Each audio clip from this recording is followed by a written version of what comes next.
Sapa Indonesia Pagi, dan kita lanjutkan perbincangan kita di pagi hari ini masih terkait dengan aksi yang kemarin. Sebenarnya apakah ini ada kaitannya dengan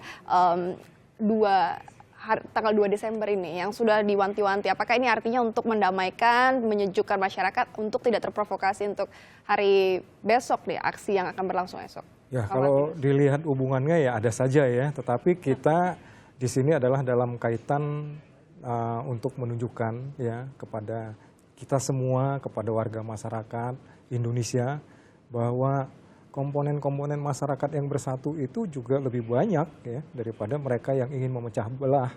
Nah, pesan-pesan itu tentu ingin disampaikan dari apel Nusantara Bersatu itu.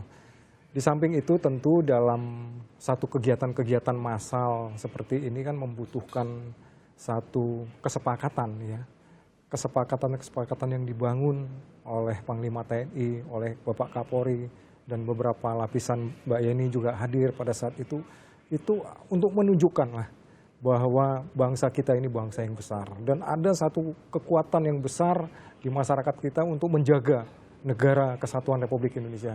Saya kira itu pesan yang paling utama yang ingin disampaikan. Dan pergerakan kemarin itu mungkin secara pribadi ya, saya ngerasa bangsa ini besar banget sebenarnya. Energinya sangat besar begitu. Kalau andaikan energi yang kita gunakan untuk saling menjatuhkan, saling membeda-bedakan itu kita gunakan untuk maju, udah nggak kebayang seperti apa majunya bangsa ini. Benar nggak sih Mbak? Jadi maksudnya menggerakkan massa, menggerakkan orang-orang dengan kemampuan latar belakang yang berbeda-beda menuju satu arah, yaitu kemajuan bangsa, itu dampaknya luar biasa sebenarnya. Iya.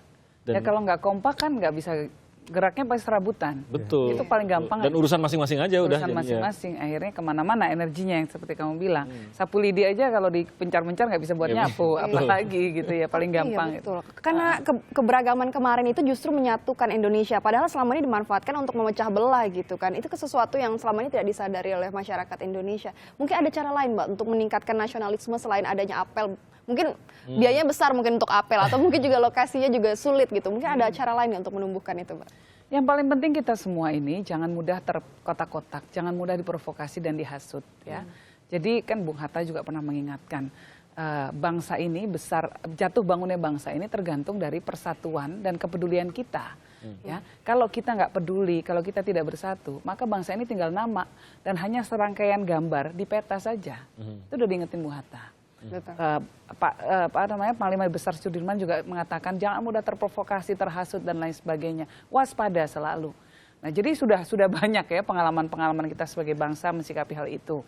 Nah, sekarang ini yang harus dibangun adalah sikap ini, kemampuan berpikir kritis, terutama dalam mensikapi arus informasi yang begitu deras yang masuk. Berita hoaks ditelan mentah-mentah, tidak dikritisi dulu. Ini benar apa enggak? Jadi sikap kemampuan untuk memfilter informasi yang masuk sehingga tidak mudah terprovokasi itu menjadi penting sekali, terutama bagi anak muda. Nah, kemudian telaah, semua informasi yang masuk kita telaah dan ujungnya tetap kembali kepada niatan kita sebagai bangsa.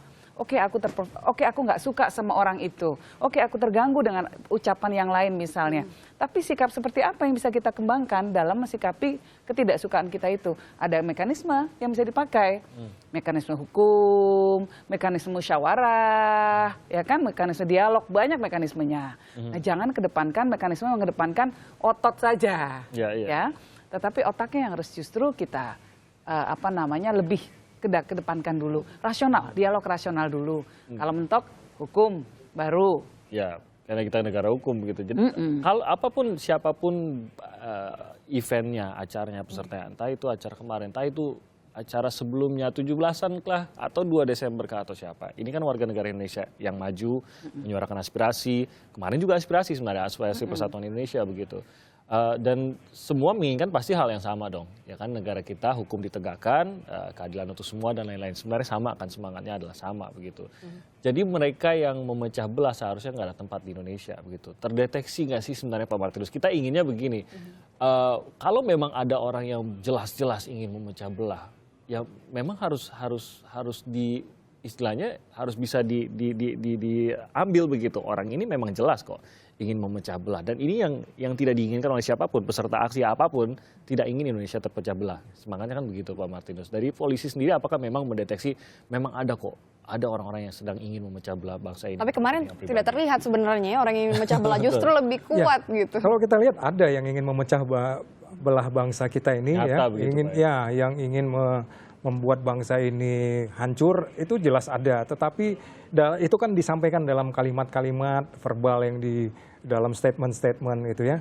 Tapi dalam hal ini kan kita memilih negara demokrasi, negara yang bebas untuk menyampaikan pendapat, walau di situ harus ada batas-batasannya.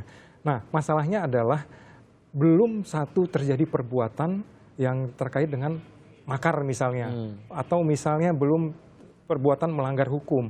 Kalau beda-beda pendapat kan itu bisa saja disampaikan. Betul. Itu pun kita hargai, betul ya. Ya, itu kita hargain. Itulah pilihan kita sebagai negara memilih pilihan sebagai sistem politiknya berdemokrasi. Itulah salah satu konsekuensinya kan.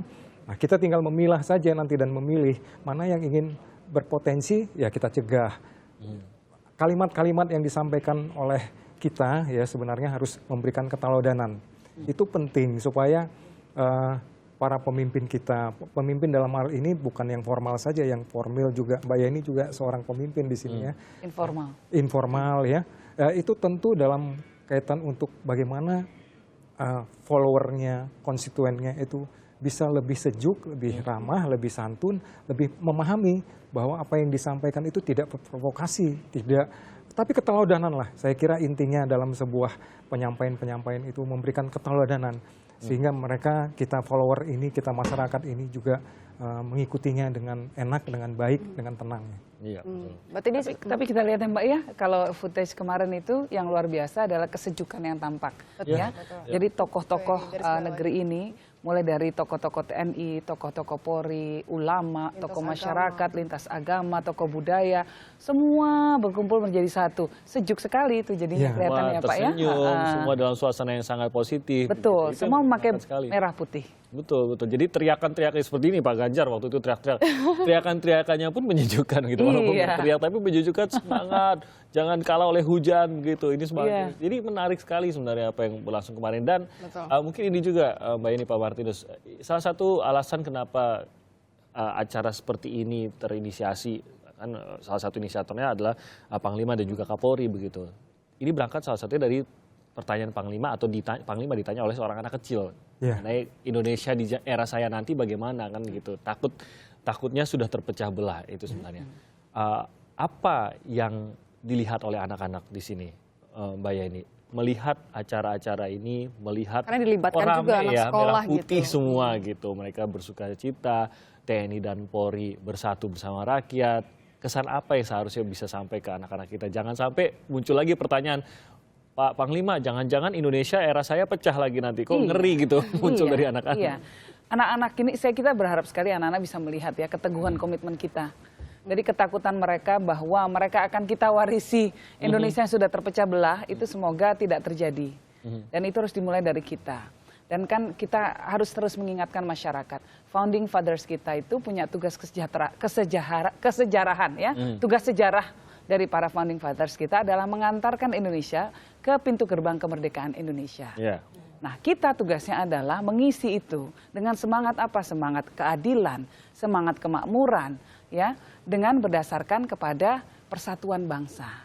Nah, itu tugas kita, tugas sejarah kita. Betul. Nah, anak-anak kita nantinya, mereka lah yang akan meneruskan perjuangan ini ke depan, membawa bangsa ini kepada kejayaan. Nah, jadi ini estafet yang harus terus diteruskan, Dilakukan, ya. harus terus dilakukan. Jadi nggak Bisa boleh menekan provokator terputus. juga. Ya, jangan sampai sejarah mencatat bahwa di era kita sekarang ini Indonesia jadi pecah berkeping-keping. Jangan sampai itu, ya. Nauzubillah min dzalik. Nah, terus yang perlu saya ingatkan kembali, Indonesia ini kalau sudah bicara soal isu SARA, dalam sejarahnya kita sering sekali gampang terpantik menjadi konflik. Dan konfliknya itu seringkali mematikan dan panjang, dan kemudian dampaknya luar biasa sekali. Ratusan rumah terbakar, rumah ibadah, korban jiwa dan lain sebagainya, luka dan lain sebagainya, ada dalam sejarah kita. Jadi artinya bahwa kita harus terus memastikan bahwa mengingat sejarah kelam seperti itu, tidak akan pernah lagi ada isu-isu yang bisa memantik sehingga terjadi konflik. Baik. Pak Martinus, memang sepertinya kalau dilihat isu SARA, tadi sudah disebutkan juga sama Mbak Yeni, menjadi salah satu pemantik yang akhirnya terjadi perpecahan. Mungkin ada nggak antisipasi tertentu yang akhirnya disiapkan oleh pihak kepolisian supaya jangan sampai isu SARA ini jadi apa ya, yang dimomok atau sesuatu hal yang dijadikan sasaran gitu bagi orang-orang yang ingin memecah belahkan Indonesia? Ya, memang yang kita lakukan memonitoring media-media ruang publik yang ada, yang berpotensi untuk memecah belah kita ya. Monitoring atau dalam kaitan dengan IT kita melakukan patrol cyber ya, itu adalah sebuah upaya-upaya antisipasi kita. Kemudian penjagaan, menempatkan personil. Kalau SARA yang paling utama yang sering terlalu muncul adalah terhadap etnis tertentu ya. Ya, dalam satu komunitas yang ada di lokasi-lokasi tertentu, ini kan harus penjagaan ada di situ. Ini kan untuk menjaga. Jadi memang merawat itu tidak hanya oleh pihak Polri saja, semua komponen masyarakat ini harus punya keinginan yang bersamalah untuk menjaga.